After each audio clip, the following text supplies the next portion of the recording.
Hello ladies and gents, and welcome back to my YouTube channel. This is the AShadowedViper. Today we are going to be taking a look at the bad things in Battlefield Hardline.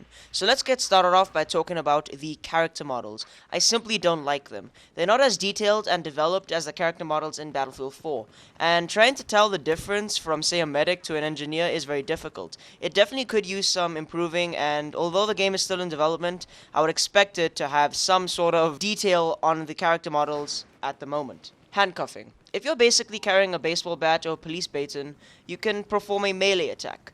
It will basically handcuff the enemy and you can interrogate them. This could be a major problem when 64-man servers are introduced, because if you interrogate someone and it goes well, you can initially see the entire team on the minimap. I disagree with this, as it can lead to major issues. If you think about it, 64 people on a map is quite a bit, and a ton of interrogations could be going on, and you would be able to basically see where every damn player is. It would make a bit more sense to maybe have the person who is being handcuffed rat out, say, his teammates that are maybe close to him, maybe within a 50-meter district. This also can have a negative impact on esports, but that's another topic for another time. The Survivalist, a self-epipen that the operator class gets. Once you die, you can basically revive yourself unless you are killed by an MLG headshot. This is a simply bad idea. You can sort of camp your own dead body and initially wait for a squad to pass by. This could work if DICE and Visceral gave a timer, say, of 10 seconds or 5 seconds to revive yourself, meaning that you have a limited time. Not many people would even camp a dead body or wait for it to rise back from the dead, and this could really lead to surprise butt sex, which is not good. Trust me, I've experienced it before. Don't even take it like that. Don't even take it like that. So it could definitely be removed from the game or add a timer to the Survivalist, but for now, I think it's an awful idea. The sound. It needs improving. Footstep sounds are very important in a tactical first-person shooter. It definitely needs some improving, as this Battlefield title has way more infantry combat comparing to, say, Battlefield 4. I experienced a lot of sound bugs, like reload sounds not triggering, explosions that are delayed, etc.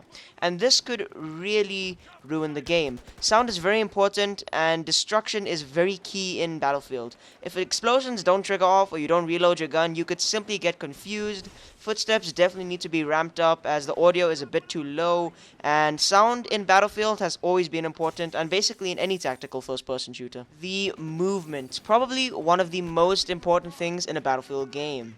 In a lot of cases, you would get stuck on an object that you wouldn't expect to get stuck onto, like walls, benches, or small items.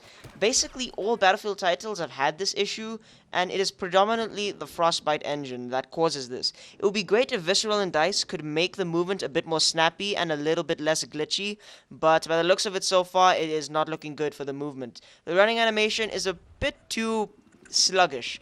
Although it is the same speed as Battlefield 4 and Battlefield 3, I've tested it myself, it seems like you're running slower, and this can cause to really weird talking to yourself moments, and you're thinking, am I running to myself faster? Am I running faster? What's happening? I'm mad.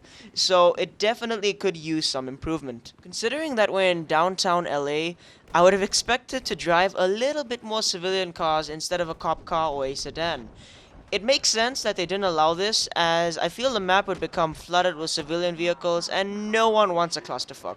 We've experienced so many clusterfucks in Battlefield 4 and Battlefield 3, and I think that they could balance it out by simply making the civilian cars weaker and maybe vulnerable to bullets, but we'll have to see in the future, as it is in development, and the gameplay you're seeing is probably nowhere near what it's going to look like in the final game, so please keep that into mind. In previous Battlefield titles, like Bad Company 2 or Battlefield 3, there was a lot more player-triggered destruction, and it played a major role, as you could use it for a tactical advantage, and it just felt really epic.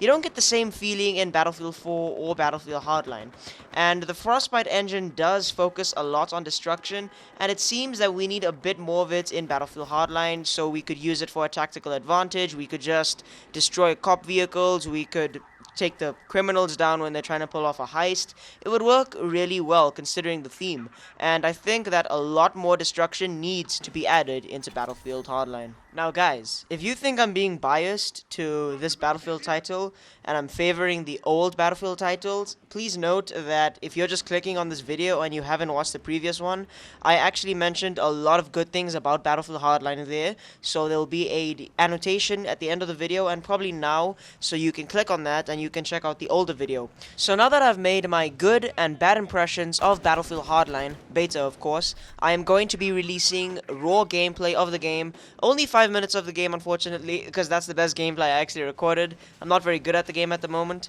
so if you want to, you can actually use that gameplay and make a commentary over it or whatever. Just credit me in the description. It would be very appreciated. So please do that if you want to really use that gameplay. I would appreciate it a lot. I like the levolution effect of the crane falling on high tension, but there is way too much screen shake. And I hope for the future maps that there won't be as much screen shake, as it can get really annoying when trying to play tactically. You'll be able to miss shots, you won't really know what's happening, your screen will be shaking so much. You'll be thinking to yourself, what's happening? Is this all in my mind? I don't really know. The zip lines and grappling hooks, I simply wish I could use it on more buildings, and it would work really well. It's a police-themed battlefield. It really needs to be used on more buildings, and High Tension, the map that I'm playing at the moment in the beta, is not designed for these grappling hooks and zip lines in my opinion. So guys, that's going to pretty much wrap up this video, but before I go, please check out the link in the description at g2a.com/r/theshadowedviper. You'll get games for cheaper, you'll be helping me out, it's a win-win. So thanks for watching guys, and I'll see you in the next one.